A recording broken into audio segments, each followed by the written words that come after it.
دوسروں کے اندر برائیاں ڈھونڈنے میں، ان کو غلط کہنے میں، ان کے اندر خامیاں ڈھونڈنے میں ہم بہت جلدی کرتے ہیں، اور ہمیں بہت آسانی سے وہ چیزیں نظر بھی آ جاتی ہیں۔ اور اگر کچھ نظر نہیں آتا تو وہ ہیں اپنی غلطیاں، اپنی کوتاہیاں، اپنی خامیاں، وہ ہمیں چاہ کر بھی نظر نہیں آتی۔ ہم اپنے آپ کو ہمیشہ صحیح سمجھتے ہیں،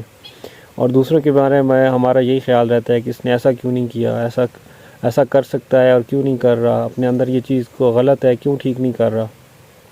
اور ہمارے سامنے بہت سے لوگ ایسے موجود بھی ہوتے ہیں جو ہمیں نظر آ رہا ہوتا ہے کہ اپنی غلطی نہیں مان رہے،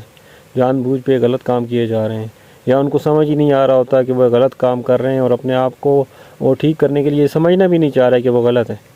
لیکن یہ سوال کبھی ہم نے اپنے بارے میں نہیں کیا کہ ہم کتنی چیزوں میں غلط ہیں، کن معاملات میں ہماری اپنی غلطی ہے،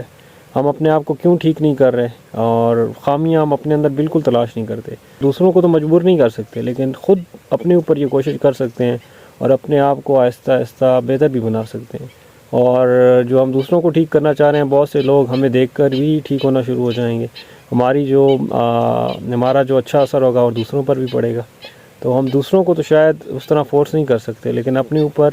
خود کو ٹھیک کرنے کی کوشش ہم بہتر طریقے سے کر سکتے ہیں۔ اگر اپنی باغ دوڑ میں، اپنی کوشش میں ہر بندہ لگ جائے تو ہمارے آس پاس کا ماحول، معاشرہ، ملک ہمارا بہت بہتر ہو جائے، اور دنیا، ہم جس جنت کی تلاش میں دنیا میں رہتے ہیں، وہ شاید ہمیں دنیا میں ہی اس کا ایک نظارہ مل جائے۔